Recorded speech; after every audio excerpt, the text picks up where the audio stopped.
আজকের এই প্রশ্নটি লাভ ক্ষতির প্রশ্ন, আর এই প্রশ্ন বিভিন্ন ধরনের পরীক্ষায় আসে। এই প্রশ্নে বলা হচ্ছে একজন ব্যক্তি একটি জিনিস বিক্রি করে 10% লাভ করেন। এবার যদি জিনিসটার বিক্রয় মূল্য 385 টাকা হয় তাহলে এর ক্রয় মূল্য কত?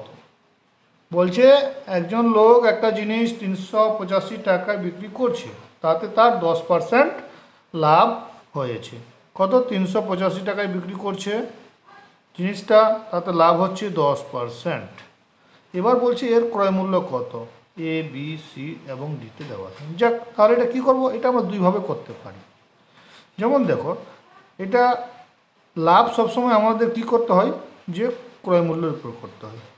এখানে 10% লাভে বিক্রি করছে, তাহলে জিনিসটা কি, ধরে নাও এই 10% কথাটাতে কী বোঝাচ্ছে, যে 100 টাকায় যদি জিনিসটা ও কিনেছিল তাহলে 110 টাকাও বিক্রি করছে।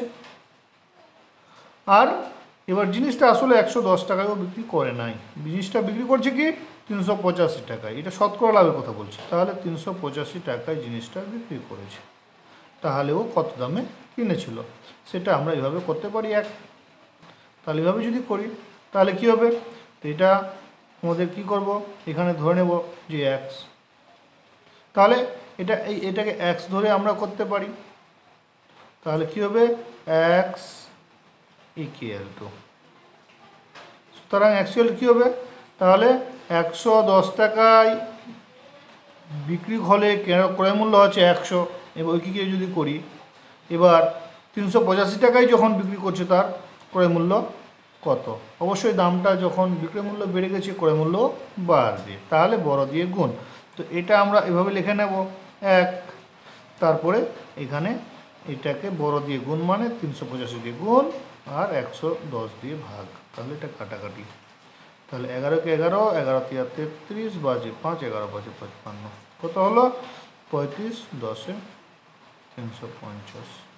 তাহলে জিনিসটার ক্রয় মূল্য হয়ে গেল 350 টাকা। এটা এইভাবে আমরা করতে পারি।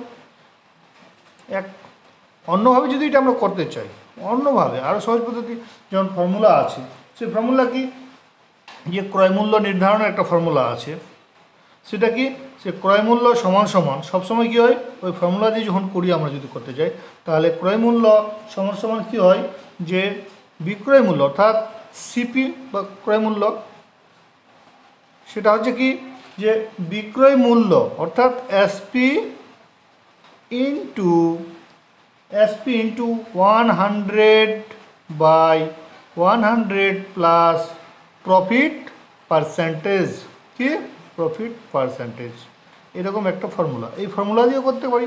তাহলে এখানে সহজে এটা দিয়েও হবে। তাহলে এসপি অর্থাৎ এখানে এসপি সেলিং প্রাইস, তাহলে সেলিং প্রাইস এখানে কত, 385 টাকা, গুণ হবে 100, নিচে হবে 100, আর সাথে কি এই যে 10%, তাহলে 10, তাহলে এটাকে এইভাবে লিখি যদি, তাহলে 385 গুণ 100 ভাগ 100 আর 10, 110, তাহলে সেটা এইভাবে কাটাকাটি করে আমরা করতে পারি। এদিকেও কত হলো, 350 টাকা। তাহলে বোঝা গেল আমরা যেভাবে করি ফর্মুলা মনে রেখেও করতে পারি, কিংবা রৈখিক নিয়মে করতে পারি, বা আরও অনেক নিয়ম আছে। তো যাক, এটা এইভাবে আমরা সহজে করতে পারি। তাহলে কি হলো, যে জিনিসটা কিনেছিল 10% লাভে বিক্রি করছে, তাতে ক্রয় মূল্য কত, এবার 385 টাকায় বিক্রি করছে, 10% লাভ করে বিক্রি করছে, তাহলে 10% লাভ, তাহলে কত দামে কিনেছিল, এখানে জিনিসটা কিনেছিল বা ক্রয় মূল্য ছিল 350 টাকা, এ হয়ে গেল অ্যান্সার। এরকম আরও গণিতের সমাধান পেতে আমার এই পেজটিকে লাইক করবা, বন্ধুদের কাছে শেয়ার করবা, এবং আমার চ্যানেলটিকে অবশ্যই সাবস্ক্রাইব করতে ভুলবা না।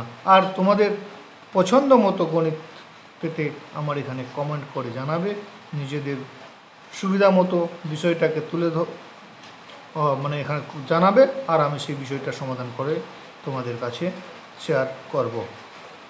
তাহলে আজকে এই পর্যন্ত।